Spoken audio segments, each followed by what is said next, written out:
Well, hello, everybody, and welcome to another episode of Art House Rewind. If you're looking at your screen right now, you know it's going to be an incredibly special episode of Art House Rewind. But before we jump into it, we need to mention just a couple things. First and foremost, Art House continues to be supported, our nonprofit local theater here in Billings, by so many great businesses, organizations, and individuals who are choosing to sponsor us year round. And we want to continue to celebrate and say thank you to all of our sponsors. And tonight, a special highlight for Doctors McBride, Steiner, and Lebsock. They are not only really great people and not just really good at what they do, but they are incredibly supportive of Art House in so many ways. So thank you, gentlemen, for all you do for our community, all you do for Art House. We can't wait for things to get back to normal sooner rather than later. Also, tonight, gentlemen, Brian, Jake, do you want to give a shout out for what you're drinking tonight? I don't know that Emmett, the Lego figure, is drinking anything in particular, but we'll start with Brian. What are you drinking tonight, my friend? Sure. I've got another one from Mountains Walking today. This is 10 Directions. It's a sour IPA with, it's a mixed culture IPA with boysenberry and plum fruit mixed into it, and it's very good. It sounds fancy. It's very I like fancy. it. Jacob, how about you? I am supporting our friends at Thirsty Street right on the corner across from Art House, and I'm having a staycation. Can't really go wrong with their IPA. Nope. And then Emmett, would you like to share anything?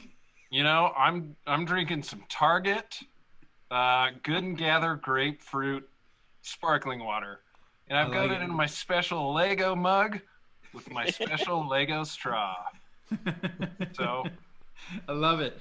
Well, a couple things you need to know if you're just tuning in. Tonight, we are talking about the Lego Movie 2, the second part. So this is a film that we played at the Babcock a little over a year ago, and we thought, let's kind of mix it up a little bit. A lot of times on Art House Rewind, we talk a lot about our more art house indie kind of films, but we thought, let's do a fun kid family one that deserves some discussion as well. And to help us in that discussion, one of my friends, we've got a really, really special guest with us tonight. His name is not really Emmett. I'm sorry if we've led you on so far, but this is Keller Paulson that is doing his best to use technology in the best way possible.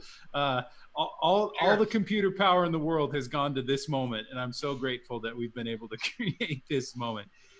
So Keller Paulson is a local musician. He's a comedian and does so many great things for our community and just an all-around great guy. So thank you, Keller, for joining us tonight. Happy to be here, Matt. Thanks for having me. I'm so excited that you're here. All right, so the Lego Movie 2, the second part. Mr. Ostrike, what do we need to know about this film? Go. All right, so you probably noticed that this film was written by Phil Lord and Chris Miller. We mentioned them earlier when we talked about Spider-Man Into the Spider-Verse, and then they've got their other films, their 21 Jump Streets, their Cloudy with a Chance of Meatballs, other films that they've helmed. But they're in the writer's chair. In the director's chair this time is Mike Mitchell, who's more or less sort of a director for hire, as they like to say, of someone that's not, necessarily has a huge voice in things. He's just a very competent director. His previous films have been things like Deuce Bigalow, Male Gigolo, and Surviving Christmas, Sky High, Shrek Forever After, Alvin and the Chipmunks, Chipwrecked, and Trolls. The first Trolls that came out a couple years back. So, just kind of one of those guys that just kind of is a day player, does things that, interest him, but, not exactly an auteur, as they say. So this also has a lot of the returning characters, Chris Pratt and Elizabeth Banks, as well as Will Arnett coming back, reprising their roles from the first film. And then a whole host of other people, as well as cameo appearances. Tiffany Haddish as Queen Whatever Wannabe. Alison Brie comes back as Unikitty. Maya Rudolph is the mother in this one. Charlie Day comes back. Nick Offerman as Metalbeard. Richard Ayoade as the Ice Cream Cone. The superheroes in this have a couple cameos with Jonah Hill, Channing Tatum, and Jason Momoa as Aquaman, kind of in the role that he plays in the live-action version as well. We also got Will Forte, Colby Smulders, Ralph Fiennes, Ben Schwartz, Noel Fielding, and of course a very special cameo that I almost feel like it goes in the spoiler section. So I'm going to leave that one till later. Oh, thank you for not spoiling anything. Keller, how are your arms doing? You're holding something up, correct?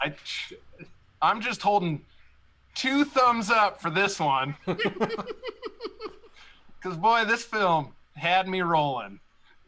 Good. I'm glad. And what a cast. What a cast. It's got a lot of really, really great people. Obviously, I think we see this is a good thing that can happen with sequels sometimes. The first film was such a surprise and did so well that obviously, in some ways they were able to kind of probably reel in some people and say, hey, do you want to play a role in this? So like Bruce Willis, makes a cameo. Oh, that was the spoiler one I was holding on to. That's a spoiler? Oh, I didn't know that that's a spoiler. I'm sorry that I ruined it. It's a very unimportant spoiler. Oh, it's very important. Okay. Anyways, I you could just tell that this was a kind of a loving continuation of what they created in the first one, for sure. So we played this film at the Babcock, not the Art House, but we were so excited to have it when we did. This was one of our, I think 4th film that we had, one of our, big release days. We actually played it the day before release day. We did a sneak peek and had a lot of people show up for that. So that was really fun. As far as all time at the Babcock, this film sits at number 6, but it sits at number 1 for me as far as working at the Babcock and having all of those songs played every single time you're working at the Babcock, because you probably know this. If you're working out in the lobby, you can hear most of the things that are happening in the theater at the Babcock. And so all of those songs, just when I rewatched it this weekend, it was a little PTSD on some things as far as like, oh, I remember this. I remember this. And those songs. I should be mopping by now. Exactly. Need to be cleaning out some popcorn. What's happening? Because this film has so many, I think more than the first, so many songs that, continue to come back. And, they definitely had a hit with the first song of Everything is Awesome in the first Lego movie. And you can tell they're trying to ramp it up and even kind of poke fun at themselves with this film. And so that's what I remember when I think about this film playing at the Babcock Theater, along with just a lot of great families and friends and kids coming out to check it out. So we're going to jump into the spoiler-free section. I'm sorry again if I ruined anything for you, but gentlemen, is there ruined Bruce Willis? Willis. He's a hard man to ruin, so I'm pretty proud of myself that I was able to ruin Bruce Willis. When it comes to production tidbits, anything that jumps out to you guys as far as how this film was made? We already talked about the fact that there's so many different people that are behind it, those kinds of things. Anything that you guys would point out for production tidbits? I think Jake. It's interesting. For me, Lego's one of those companies that it seems like Lego sets only come out for like great things. So they have like Star Wars and Jurassic Park and then Lord of the Rings and Harry Potter. And so they're really one of the only things that connects all of those different worlds. And so then they had to go for these movies, they had to go play nice with all of those companies in order to show any of those characters. So like we only get to see Gandalf is the only like, Lord of the Rings person involved kind of thing. And they had to work out rights to show Gandalf. And then, there's a joke in there that, the Marvel characters weren't available. Like when the Justice League. We didn't get a call back from them. Yeah. Right. Yeah. And so, that to me is a crazy tidbit to think about, is that Lego is one of those weird encompassing companies that gets to play nice with a lot of these people, but in the movie it doesn't always, you don't always get to do that. It's almost like the Who Framed Roger Rabbit, where we see Bugs and Mickey at the same time. Like it's just not going to happen again. Yeah. No, I agree. I think, a lot of the big reason probably that no Marvel characters were in this film is it's a Warner Brothers film. Right. And that's why they can get DC, but they can't get Marvel, those kinds of things. I think this film is interesting from that standpoint. It's going to be interesting if anything else comes out in the Lego universe, because this film historically on some levels wasn't a huge bomb, but it definitely didn't generate the kind of revenue that they were hoping for from the first film. And after this movie, Warner Brothers actually let their rights release to the Lego franchise as far as film rights are concerned. So they are out there for someone else to maybe pick up. Yeah. So from a production standpoint, I mean, there's a lot of stuff out there, a lot of conversation on why this film didn't do as well as the first one. And there's, for some people, it's the length of time. There's about 5 years in between when the first one came out and when this one came out. And so for some people, that's just too long to care about the film anymore. There's a lot of conversation that they did the Lego Batman, and then they did Lego Ninjago, and then they did this one. So people had just kind of lost interest. Some people blame the marketing of the film. They say the film was great. It just wasn't marketed on a level that you wanted to see it. Would you guys have any insight as to why you think this film didn't do as well as the first one? I think part of it is, it did kind of feel like retracing old steps. Even in the marketing, I feel like it just felt like a little bit of a rehash of the last one again. And there might have been a bit of burnout with the other Batman and Ninjago, even though I think Lego Batman's my favorite of all of those. Yeah, I don't know. It's because I was working the counter and no one wanted to come when I was working. Don't put it on yourself like that, man. You single-handedly brought down the Lego franchise, Brian. Way to go. It's hard because that first one, they have like lightning in a jar, and it's almost like when a band releases that album that they've worked their whole life on, and then they're immediately supposed to put out another album within that year, and it's like it's not the same. And so to me, that's kind of, and even though they spent the 5 years like separating the two, they just still didn't have enough time to do, or they tried too hard to repeat, and some of those didn't land as well as they did the first time. Mm-hmm. Yeah, I think that, so originally it was supposed to come out in 2017, Yep. but then they pushed it back because of the other projects. Right. I think that, who knows why, but for me, I think by the time, so I watched Lego Movie and I loved it. In fact, it was one of those awkward films for me that I went to with another friend of mine, and we were like we're just two adults in this theater with a bunch of kids, and felt a little creepy, but did our best to just be like, no, we're just cool, fun-loving guys, just here to watch a kids movie. Don't worry about us in the back. But I remember being so blown away by that film and expecting kind of a, just a jolly good time. But at the end of the day, there's kind of the twists and turns that the film takes, particularly the ending, that for me, I was just like, whoa, this film is incredible. And the humor style and everything that they're doing. I think you're right, Jake. There was this lightning in the bottle. And I felt like, for me, Lego Batman and then by Lego Ninjago, that style, or the storytelling style, the randomness of things just popping up out of nowhere, that's like, oh, pop culture reference, which again is funny. But when you have the fourth film essentially that's trying to do that same thing, right. I think it kind of lost a little bit of gas for me. That lightning in the bottle was gone. Emmett/Keller, do you have thoughts on what you would say, why the film didn't perform as well in your mind? Who's to say, Matt? However, I personally loved this film. I know what you're saying about regurgitating same material. It's the fourth one. Like, we've heard it. We're used to it. But, yeah. I don't know. So if you guys had to rank one or two, because some people like two more than one, would you pick one or two?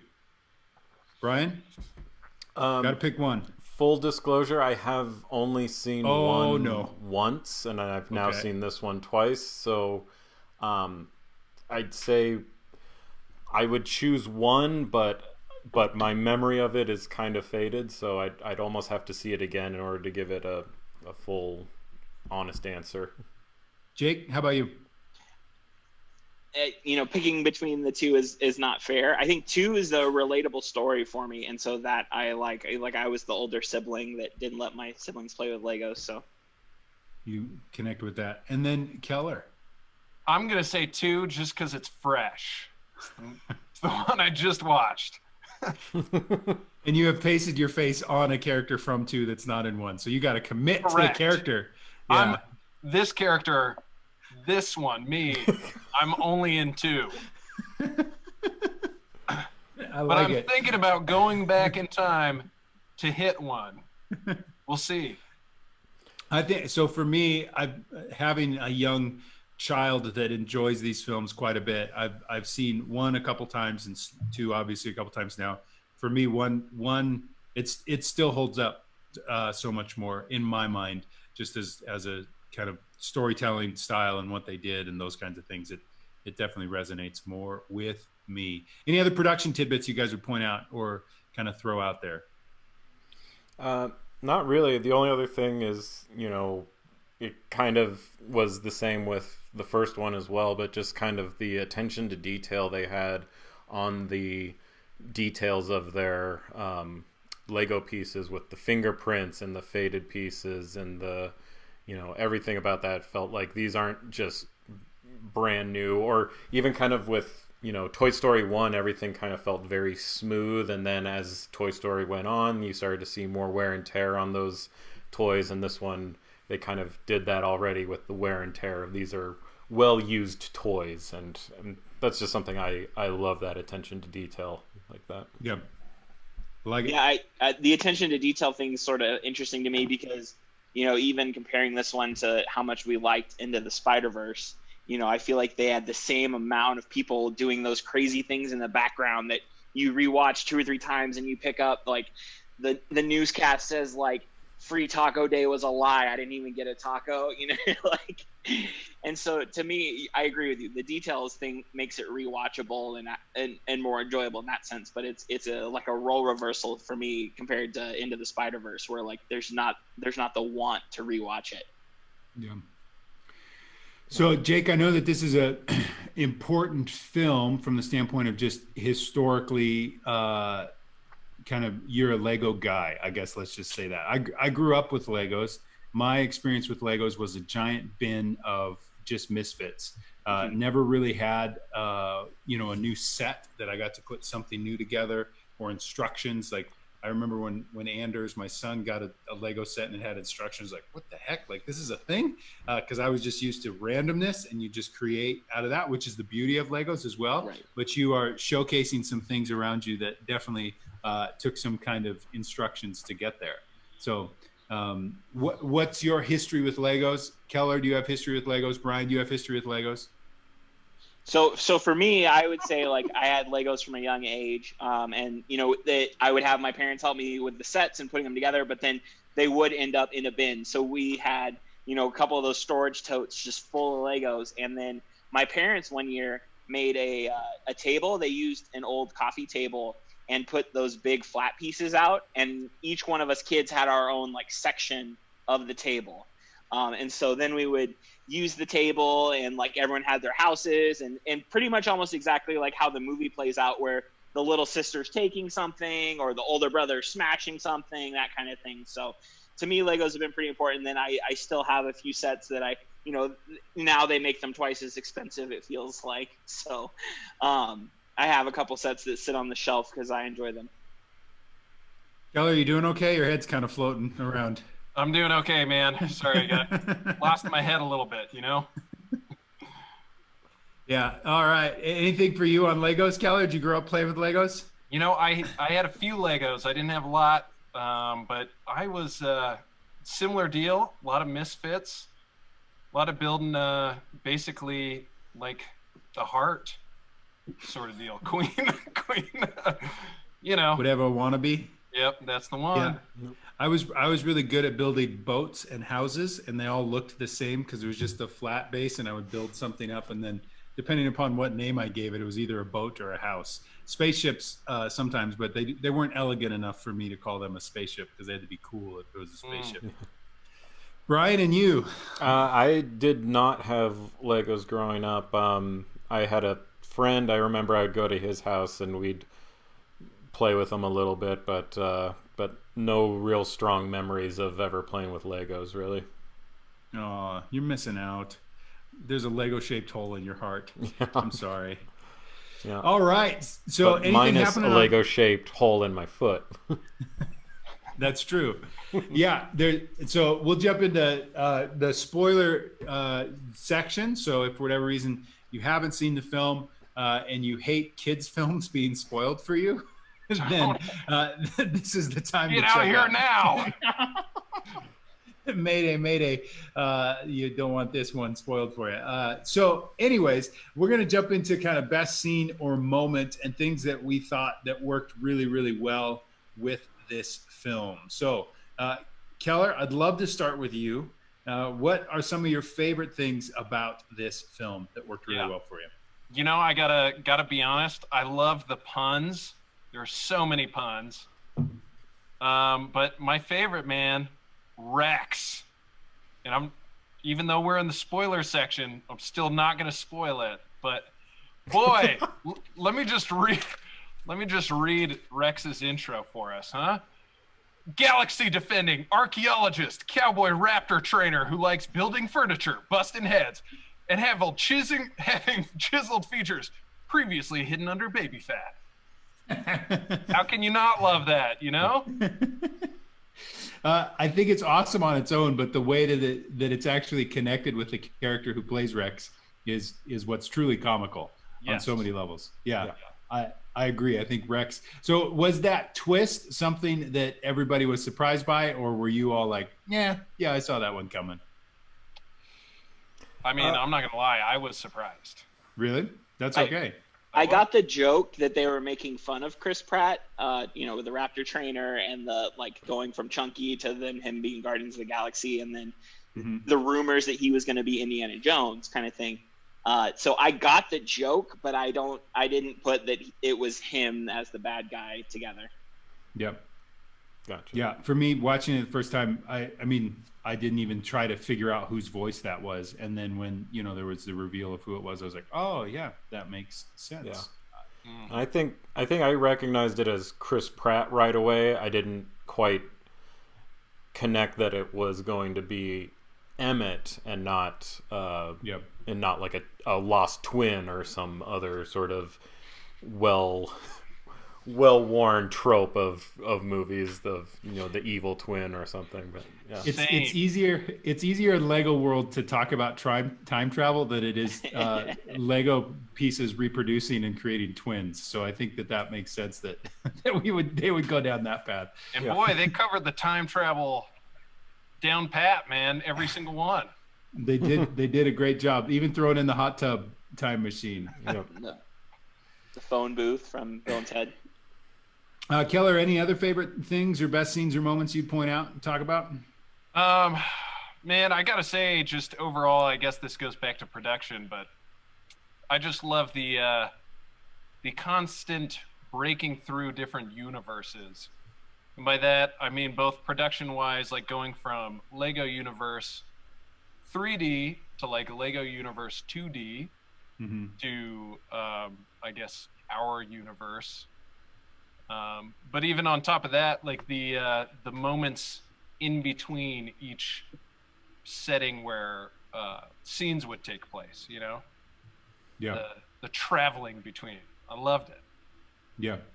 Like when Emmett is traveling to the Sistar system for the first time, and it's very reminiscent of 2001: Space Odyssey, things that they're doing there. So I mean, and I think it goes to what you were saying, Brian, about the finger smudges on the pieces and stuff like that. There's a level of detail and care in the storytelling that they do, which I think speaks to the significance of so many kids films that are made by artists that really care about this story. This isn't necessarily just a money grab for just throw flashy colors and lights at the screen and the kids will, throw the popcorn in and be so excited and all the parents have to buy the tickets.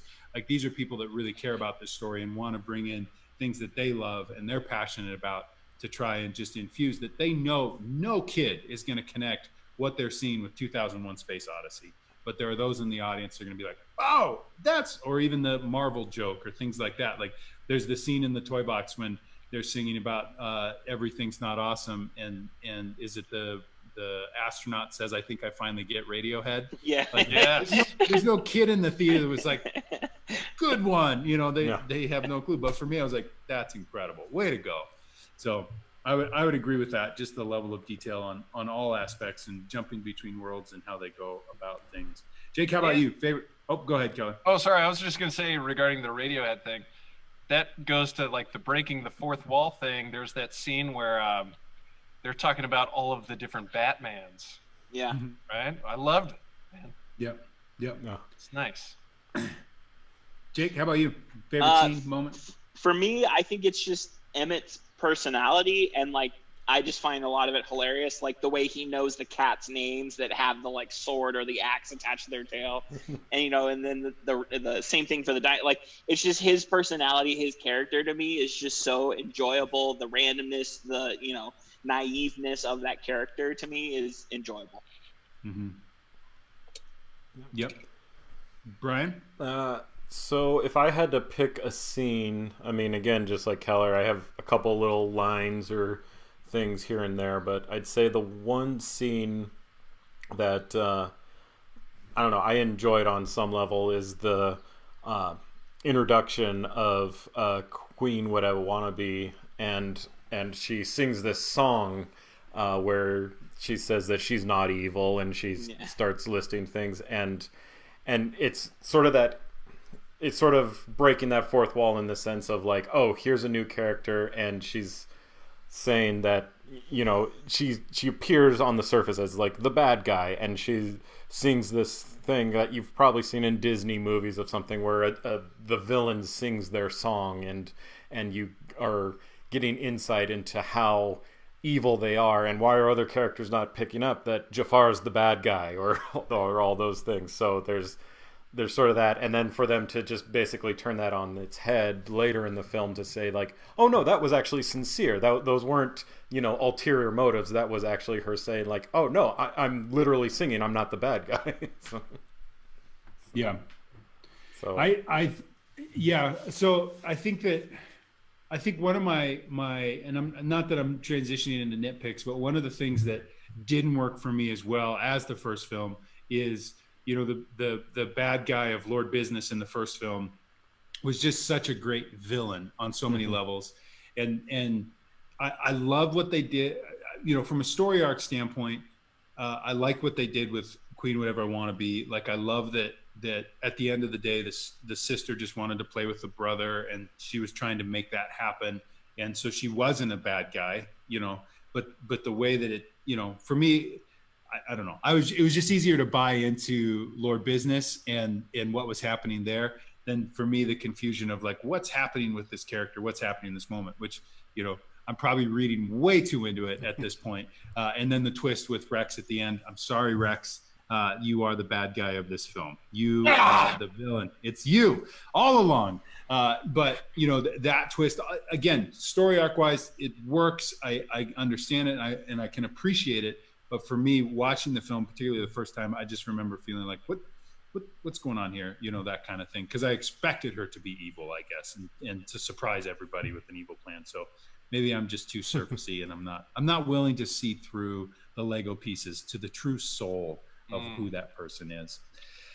Okay, this is a deep moment for me. I think for me, when I think about some of my favorite things, I love what they did with the dystopian like future and all of that stuff, and the Mad Max call outs that they do, and the tie-in with the fact that we know, because of the beginning of the film this time and the first film, that this is a kid and his imagination and his storytelling, and the thought of to grow up means that you have to be dark and brooding, and you know that's what's cool and what's hip. And exactly, and which ties to your point, Jake, of like, you know, Emmett's personality just literally bubbling through this, you know, this horrible, you know, sad place. Yeah, I love that, because, you know, that is the idea of, you know, growing up sometimes and what a mature film is. And there's even the quote that Rex makes of The Matrix is a really cool film that you can't, only old cool people can see, kind of thing, you know, like that's what we associate with growing up. And Emmett is this incredibly awesome character of like, no, that isn't what growing up has to look like and be. So I loved that. I really, really enjoyed the end credits of this film because they got the Lonely Island guys to come in and write a song about the end credits, and they're just making fun of end credit songs the whole time. They make fun of the actors the whole time. Like, these guys, you know, put in 4 hours of work and they're getting all 14 minutes too. It's the longest, I guess this would be a production tidbit, but it's the longest non-Disney credits in an animated film, you know, that without any kind of post-credit scene or anything like that. It's just all credits. And it's just great. it knows how to make fun of itself and make fun of, you know, kids movies and the film industry and those kinds of things in some really, I think, unique and beautiful ways. So, and then, you know, I did really appreciate, as far as best scene or moments, the brother sister interaction and what's actually happening behind that reveal of she just wants to play with the brother. Like, that's all that's trying to happen in this moment. And that's what all this tension has been about, and trying to, you know, find common ground and do that. It's a beautiful message and picture. I can totally get on board with it for sure. So, but so I'll stop there. Any other favorite things or things that you guys would point out as far as favorites within the film? I'm sorry I took away your Bruce Willis callback, Brian. I assumed that was going to go into this part. There is the scene where he's in the air ducts. And so good. He definitely doesn't live in there. Yeah. It was pretty great. All right, so then moving on, let's talk about some nitpicks. I've kind of thrown out a couple already. I know it's kind of funny to try and nitpick a kid's film, but let's go for it, guys. Let's just throw this thing apart. Is that even a phrase? Tear this thing apart. That's what I was trying to say. Tear it up, baby. Tear it up. Emmett Keller, we're going to start with you. By the way, it seems like your head is getting bigger and bigger and bigger, just so you know. It's all in your head, man. It's not in mine, okay? I'm doing the best I can out here, okay? So here are my thoughts about that. This goes you look great either way. I just want to make sure you're okay. I'm doing good. Okay. I promise. So I think in regards to, you were talking about how this one, plot-wise, you're a little confused towards the end. Yep. And even before you figure out who the bad guy is, you're not really sure who the bad guy is before that, even though they're trying to set up Queen What's-Her-Bucket, you know? And for me, when it came to the third act and closed up shop, it felt like it happened too quickly. Like there was too long of a I don't know, the story arc is slow moving, and then in order to save time and wrap things up, it ends pretty quickly. Mm-hmm. So I would say that's my nitpick right there. Yep. Yeah. No, I can agree with that. They do that fake ending when Armageddon happens and they're in the bin. And I think that works because there's so many second films within trilogies or whatever that they do that dark ending and you're not quite sure what's going to happen, you know, keep people coming back. And I kind of liked that then they're like, wait, this can't be the end. And then they have more than that, but it definitely, that is a quick thing that takes place between that. And maybe you're talking about more, but there's that ending and then the actual ending. You know, it doesn't feel like a full third act, I guess. It just feels almost like a tagged on, well, that can't be the ending. Let's do this instead kind of thing. Yeah. Yeah. Okay. Definitely.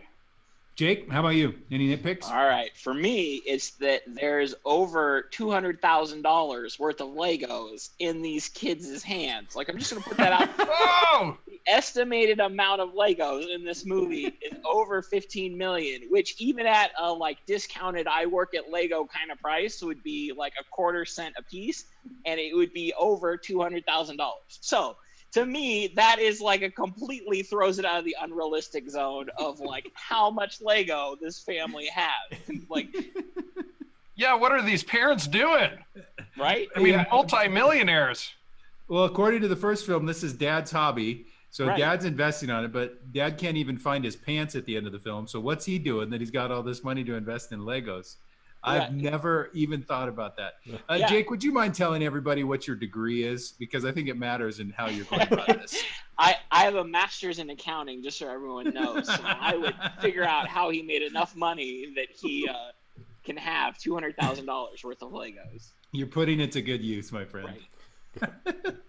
That's it. I mean, because you see the basement and there's all the bins, like it's well organized. Yes. So even what they're playing with is not all that they have. There's all these Legos that are still in storage. Man, those kids, they don't even know how good they have it. Right. They don't even know. It's probably just a Pog collection downstairs in those bins. Yep. That's the next franchise that they're going to go after now that Warner Brothers has let the Legos. Oh, I'm pretty sure it's going to be Funko Pop. That's the other one that kind of crosses dimensions. Yep. That's true. That's true. Brian, any nitpicks for you? Yeah, I've got a couple, which is, it feels mean to be so nitpicky about a kid's film, but It's just Legos, Brian. Calm down. But yeah, I felt like a couple things, especially, you know, it does kind of have some of that second child syndrome of you've already seen the first one, so you already kind of know that this is taking place in real life. This isn't, you know, just a world that lives within Legos. Like, this is a child's imagination. So you kind of go into everything already looking for the real world equations that go along with it. And so I guess some of it was like some of those twists, like Sistar System and Armageddon, like you can kind of already tell what those are before they're revealed because you already are playing that word game in your head, and it kind of ruins those twists. The other thing was, and again, kind of with those real world implications, I know they play it off as a joke too. Within the film, they acknowledge that this doesn't make sense, and they kind of make a joke out of it.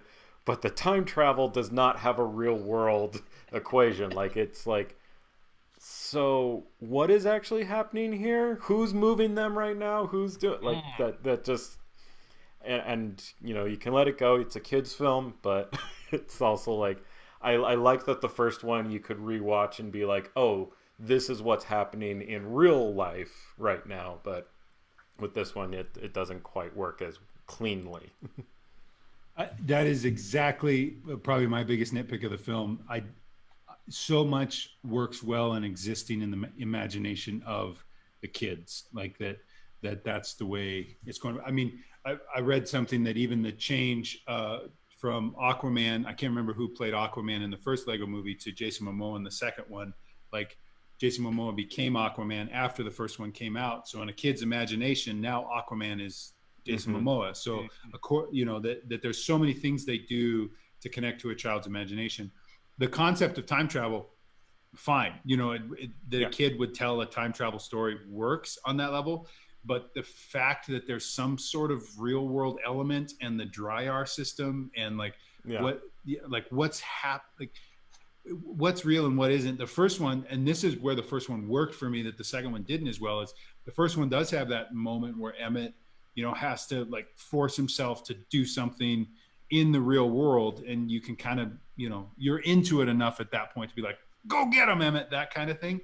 But this one has that whole scene under the Dryar system, and like, so did he really travel back in time? Is this just the kid's imagine? Like, what's the storyteller's trying to say here? And it got confusing for me. So that would be my biggest nitpick of where things from a story standpoint kind of went off the rails, because everything else, like you said, Brian, kid's imagination, I'm in.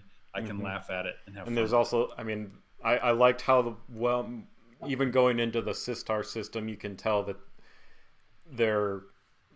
because now these characters from the Apocalypse Land, I don't remember what's Apocalypse Apocalypseburg. Yeah. Nailed it. You have a film degree, Brian. Come on, get these right. Because now they're under the sisters' control. Like, I mean, those were very great details, but then to just kind of have this under the Dryar, which just doesn't.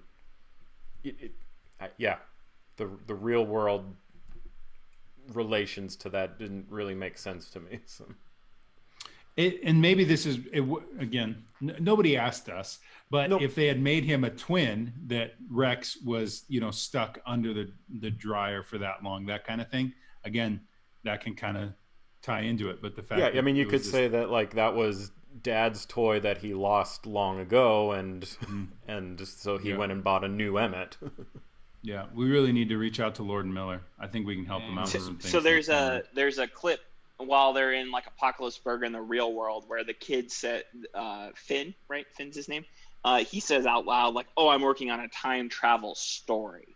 So that was kind of their cover up of what's going to happen, is that he had the time travel in his mind. But then in my mind, like even the older brother, like smashing stuff and having to put your Legos in story, like it, did he do it on purpose? Is this just a cover up in his mind of how to tell the story? Is like, oh, I made this awesome fish ship to smash my sister's stuff. Like, I'm going to cover it up and say it was time travel, and my bad guy is really a good guy. Mm-hmm. Yeah, I could see that. Yeah, so for me, I think the time travel one is the big one that I just couldn't get on board with to the level of I could in the first one, and then through most of this one, that particularly the interaction under the dryer and all that stuff of what's happening, and then the first one I think did a great job of, you have Emmett, and then you have Lord Business, and you kind of have this, who's going to win the battle. Just pretty easy, basic to tell. And I kind of already pointed at it with the Queen of like, I wasn't there. There's so many characters of what's happening, it was just too many characters for me to like really, connect with. Again, it's a kid's film about Legos. I get it, everybody. I'm just being honest about why I connected with the first one, I think, and why this one was there was just so many different characters and things like that, which I think is probably a potential thing with a lot of sequels. I think, that you have certain people that fall in love with a certain side character in the first film, and now there's a certain level of pressure or expectation that like, you can't kill Boba Fett that way. How dare you? That kind of thing, even though he's a guy that was just in a couple scenes before. There's the Boba Fett ship. Thank you, Jake. So, those kinds of things. And who knows how much of that played into this, but it just felt like there were so many characters that were, vital to the story that, it wasn't the same as that first one of this guy versus this guy, I guess, that kind of thing. So I did miss Liam Neeson. I appreciated him in the first film quite a bit, so I missed him. I love that Will Ferrell showed up for, who knows, 5 minutes in the recording booth to just record some lines and had zero actual camera time. It's great. Go for it. Although I did like, I have a little thing with me is that I usually find that I like things that Maya Rudolph is in, but she's usually my least favorite part of those things. This was actually one of the rare times when I've like, oh, Maya Rudolph showed up and she was one of my favorite parts. And it's been shown, apparently there's been studies, stepping on Legos is exponentially more painful than stepping on most other things, just because of the sharp corners, how hard they are, those kinds of things. So there is something to be said about what she's bringing to the table with her acting chops in that scene, for sure. Matt is recording this from Art House Cinema and not from his house within reach of his wife. Exactly. Okay, yeah, we'll just move on. Gentlemen, we've kind of already talked a lot about this film, but when we come to this concept of what's it all about, obviously we've talked about the brother-sister dynamic and relationship. Is there anything else that you would point out as far as what you left impacted by or wanted to talk about when it came to what this film was trying to communicate? Keller, I'll start with you. Yeah. Actually, I thought it was great. The song at the first ending, everything's not awesome, right? But it can be awesome if we work together and if we keep a positive perspective. And I don't know, I feel like that really resonated with me, because I feel like not only is that a good reminder to adults, especially in this time, who might be going through some difficult stuff, but also really good for kids to hear too, who haven't really had to go through a lot of, life's struggles. Yeah. It was definitely the part to me that stuck out the hardest of like, wow, did they know we were going to end up where we are right now? Because hearing the song is like perfect. Yeah. We've all been quarantined to Armageddon in our own homes. Right. The lid's been placed on the home, and here we are. The floor is lava, and boy, there's only Legos to step on in my house. It's painful. Brian or Jake, anything you guys would add to what's it all mean for you guys? Sharing is caring, for one. That's a good one. Also, that's a good one.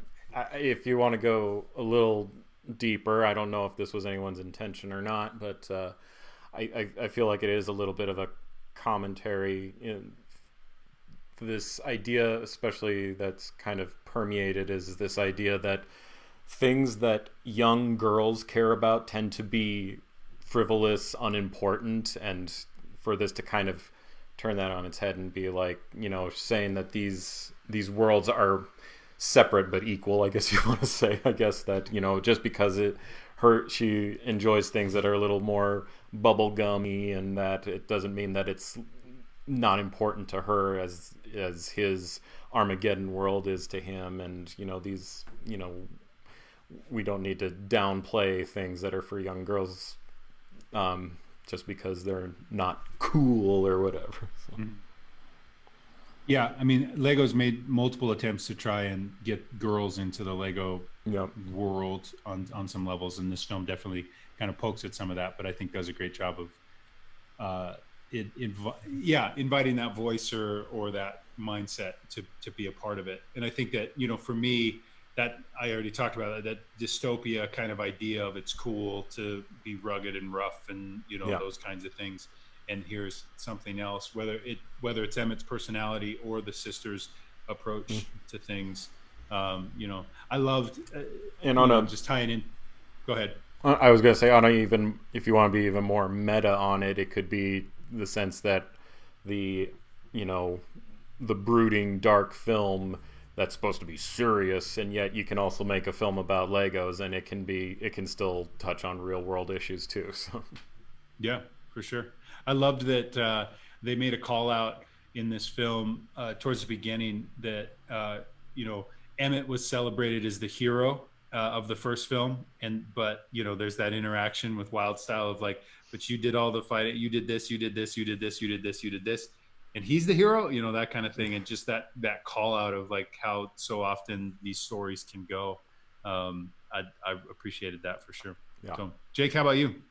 I really connected with the brother sister dynamic. Like I said, we had like a physical table where everyone had real estate, and people, like, we would do the marriages to then combine assets, and one person would try to steal stuff kind of thing. Like, it's crazy, but that to me was like an actual what we did, we played with. So that connected the real parts of this movie, like as in the film parts of this movie, actually connected with me maybe more than the animation does. Of like, yeah, like absolutely, my sister made, you know, even the hearts is like the bombs. It's like she would throw, you know, versus I feel like, you know, as being older males, me and my brother were making like things that look like bombs or things that look like spaceships, and she's, you know, doing these little parts just to be part of us playing kind of thing, and we didn't want any part of it, and sometimes we did kind of thing. So to me, it's that brother sister relationship, and, you know, maybe not always realizing, you know, as the older person you are looked up to.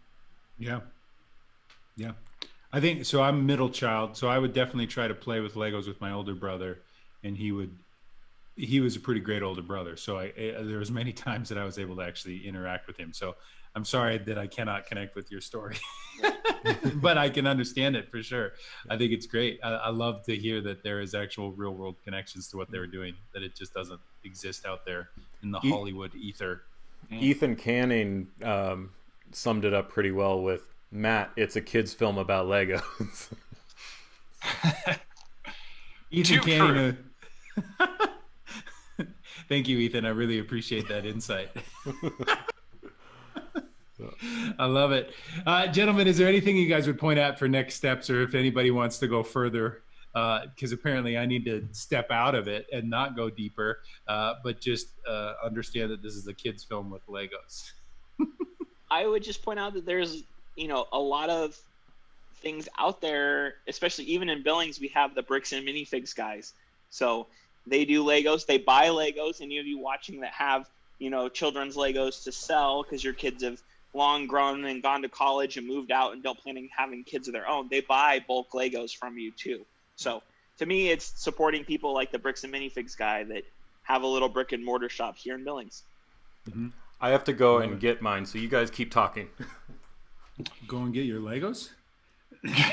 Does he know this is live? He forgot that we're live, and he's running the show. What you got there, Brian? Okay, so this is a little Lego Brian that a friend of mine reached out to his removed cousin or nephew or something like that, and his friend makes these by order. He'll send you all the pieces to make them, and that I will try to put a link to how you can do that in the description for this, but it's a little thing that you can order. My friend got me this as a gift, and they send you all the pieces and instructions on how to make yourself with Legos. So it's kind of a thing. You just send him a picture and he maps it out to figure out how to do it. So it's a very cool little gift. It is cool. Yeah. Matt is dumbstruck. He's just face just like that. Or is he frozen? He's really happy. I think Look he's at actually him. frozen. He's really intrigued. He wants to know how to get one of them. Yep. So. He wants the link right now. Yep. So anyway, but very, very fun gift. I will, like I said, I'll try to get information. I mean, it's seriously like a 12-year-old kid that does this, so it's not a professional company by any means, but it's pretty great. So that's awesome. Yeah, we totally lost Matt now, so I guess we're gonna have to close this without him. So. I just got notified that I'm the host now. Yeah. So Wow. watch out, guys. Yep. So anyway, yeah, that's how I dig deeper, and also Lego Batman movie is still my favorite of these. Go watch it. Yep. Yeah. I have to say, I just remembered a little nugget, and I think it was Emmett talking to Rex, and Rex is down in the losing the fight or whatever, and Emmett says to him, "No, it's easy to grow a tough heart and to like put up walls around your heart. It takes someone with a lot of strength to open up, keep an open heart." Yeah, I thought that was really unique and cool. Yeah. So it reminded me of a bud. Morrissey line though. So ooh, yeah, let's hear it. It's so easy to love, it's so easy to hate. It takes strength to be gentle and kind. That's from the Queen is Dead album. I'm trying to think of the song right now. I Know It's Over. The Smiths. All right. Dig deeper into the Lego Movie by listening to the Smiths. There we go. Awesome. Anything else, Brian, that we need to let these guys know about before we end tonight? I don't think so, unless you guys got any more things to plug. I think we're good. I think we're good. All right. Thank you, everybody, for joining us tonight. Yeah, thanks. Take care, guys.